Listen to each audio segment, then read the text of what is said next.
Merhaba arkadaşlar, ben Bekir. Temple Run serisinin ikinci videosunda background'ı ayarlamıştık. Şimdi biraz player ile uğraşacağız. Player'ın script'ini ayarlayacağız. Buradan sahneden kameraya geleyim. Öncelikle bizim bir ekrana buton eklememiz lazım. Buradan UI'dan butonu seçelim. Bu buton ne işimize yarayacak? Ekrana tıkladığımızda karakterimizin zıplamasını sağlayacağız. Onu da buton yardımcı olacak bize. Şimdi bu yukarıdaki kanvası tutalım. Şuradan seçtik. Screen Space var. Bunu Screen Space'ini kameraya ayarlayacağız. Buradan main kamerayı tutup buraya sürükleyelim. Ondan sonra bu butona çift tıklayalım. Şöyle tutup kameradaki görüntünün yarısını kaplayacak şekilde büyütelim. Ondan sonra buradan tekstini silelim arkadaşlar. Şurada color var. Daha doğrusu color var. Bunun color'ını sıfırlayalım. Alttaki en A yazan kısmı sıfırlayalım. Kameraya tekrar döndüğümüzde buradan başlatırsak burada bir görünmeyen butonumuz oluşmuş oldu. Durduralım oyunu. Şimdi buradan script klasörüne gelip yeni bir tane script oluşturacağız. Bunun ismi de Player Controller diye. Scriptimizi açalım.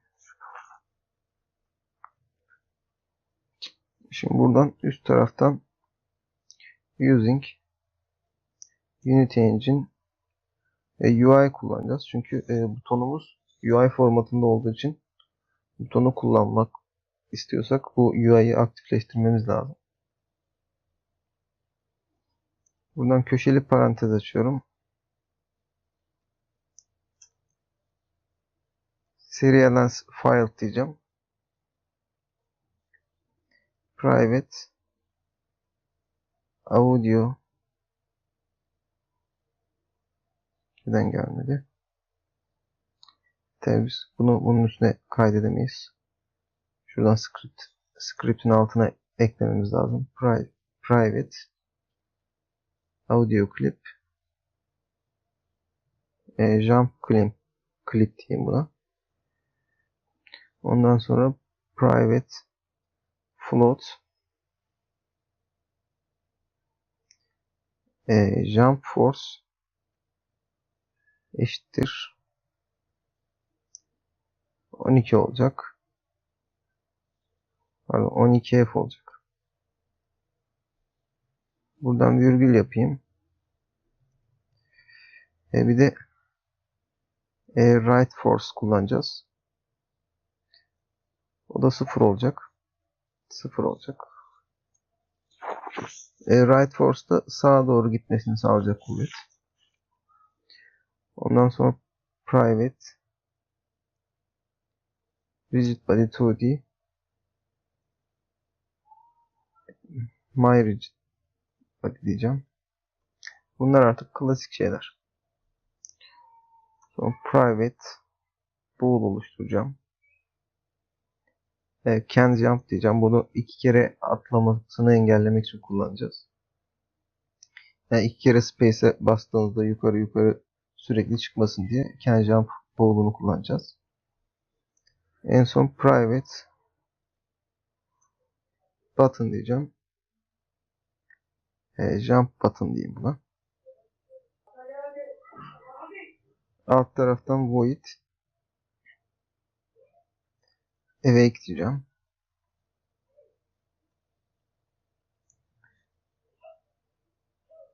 My rigid body'yi görmesini istiyorum. Get component diyorum. Rigid body 2D.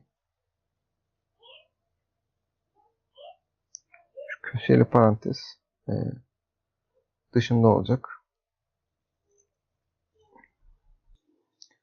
Ondan sonra jump button'ı bulmasını sağlayacağım. Game object nokta find diyeceğim. Buradan ismini yazacağım. jump button nokta get component button diyeceğim. Bu arada biz butonun ismini jump button olarak ayarladık. Ekran sahnesinde de daha doğrusu sahnede de bunun jump button olarak değiştirmemiz lazım. Oyuna tekrar dönüyorum. Şuradan butonun ismini jump button koyayım. Kodlamaya döneyim. Ondan sonra buradan public void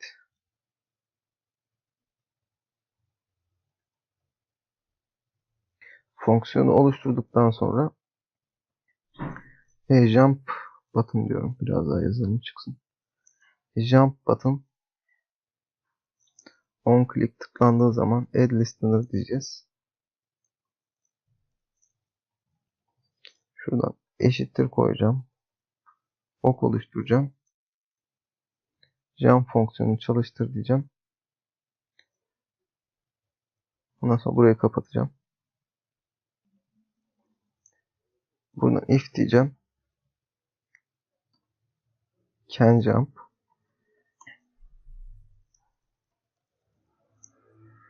can jump'ı false yapacak. Yani zıpladığı zaman tekrar zıplamayacak. Tekrar if diyeceğim. Transform position nokta x küçüktür 0 ise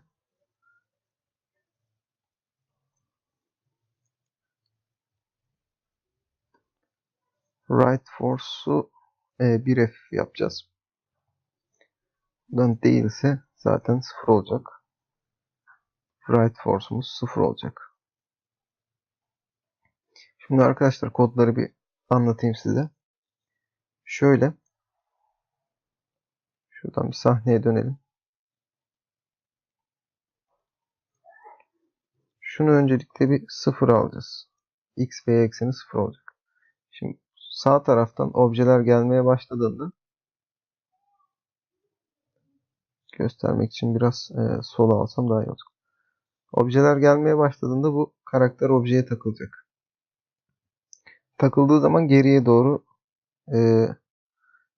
geriye doğru gitmeye başlayacak. Çünkü bizim sahnemiz bu sola doğru kayıyor. Bu şekilde atladığı zaman x ekseninde yer değiştirip buralara falan gelecek. Ancak biz dedik ki şuradaki kodlamada pozisyon transform pozisyon x eksenindeki pozisyonu sıfırdan küçükse sağa doğru bir force kuvvetle gitsin. Eğer ki sıfırdan büyükse buradan buraya gidemesin. Yani karakterimizin sürekli sahnede kalmasını sağlayacağız bu şekilde. Kodlamaya tekrar dönelim. Buradan update fonksiyonuna geleceğiz. If diyeceğiz. Parantez açacağız. Mat f'yi kullanacağız burada. Nokta abs parantez tekrar açacağız. MyRigidBody nokta velocity nokta y eşit sıfırsa, yani karakter yerdeyse ne olacak? Can jump sürekli true olacak. Karakter yere değdiği sürece update'de her frame'de yenilenen bir fonksiyon sürekli yeniliyor kendisine. Karakter zemine değiyorsa can jump'ı otomatikman true'ye çevirecek. Bunu kaydedip oyunumuza dönelim. Başlatalım oyunu. Tıkladığımız zaman şu an bir şey olmuyor.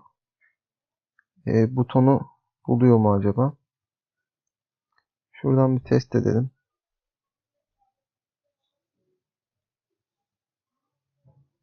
Tabii biz kontrolleri atmadık değil mi? Ondan oluyor. Şu player kontrolleri buraya atayım. Tekrar başlatayım.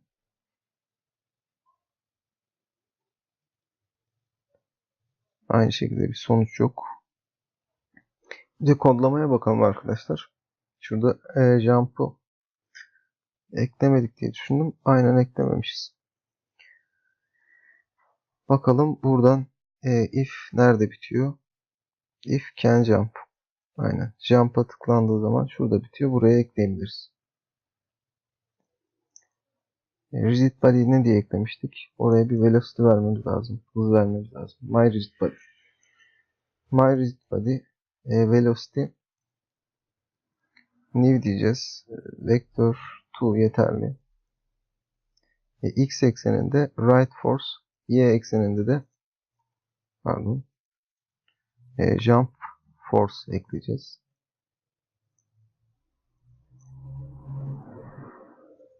Bunu kaydedelim. Oyun çalışıyormuş. Durdurayım. Tekrardan başladığında tıkladığımız zaman yukarı doğru bir kuvvet alıyor. Şunu mesela sahne kısmından pardon jump butonu sürüklüyormuşum. Player'ımız nerede bizim? Burada tutup sürekli butonu tutuyorum.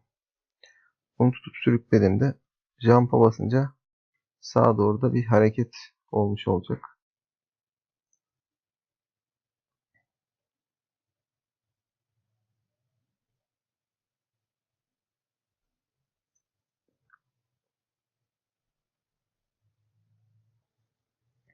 Buradan public float diyeceğim. Bir tane speed belirleyeceğim. Eşittir 0.1 float olsun. Private yapalım ya da private material, yeni bir materyal ekleyeceğiz bu şekilde. Mat diyeyim bunun ismini de. Private diyeceğim. Vektör 2 nokta. Vektör 2 offset vektör 2.0 diyeceğim. Şimdi bu materyali bir belirleyeyim. Get component renderer olacak bu. Nokta materyal diyeceğiz. Sonra offset diyeceğim.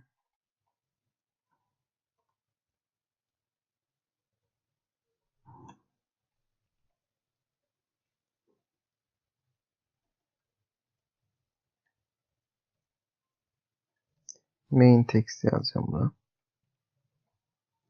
Şurayı kapatayım. Buradaki offset oluşturduğumuz bir vektör arkadaşlar. Vektör x vektörün x ekseni speed çarpı time nokta delta time alacağız bunu. Delta time bu şekilde.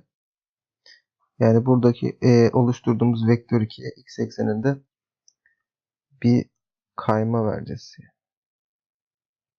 X ekseninde bir hareket vereceğiz. Ve buradan mat diyorum. Tekrardan set texture offset. Aynı şekilde yukarıda yazdığımız main text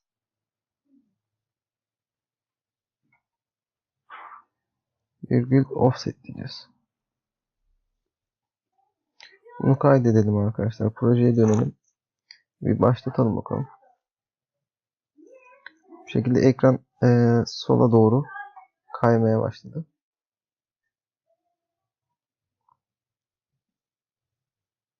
Bakalım. Daha doğrusu sağa doğru çünkü artı x dedik. False'u 1 verdik. Şimdi background'ımız burada. Oradan script'e ulaşmamız lazım. Speed'i bu şekilde arttırabiliriz.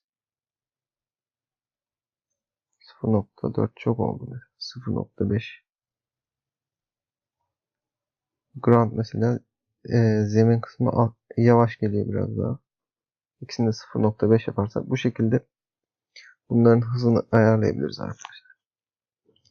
Buradan tekrar bir kodlama kısmına geleyim ben. Player controller'a jump force dedik.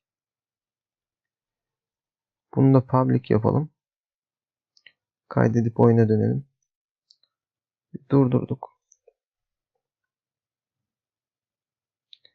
Şuradan player'e geldiğimizde şimdi başlatabiliriz.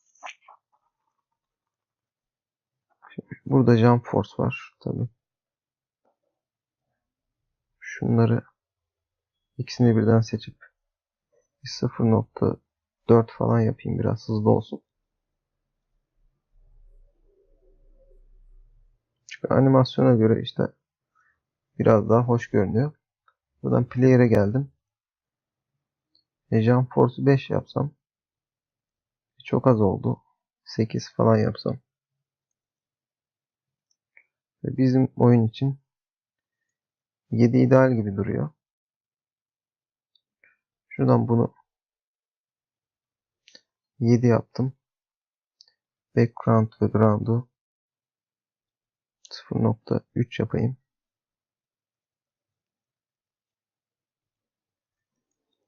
Şu an iyi gibi gözüküyor arkadaşlar.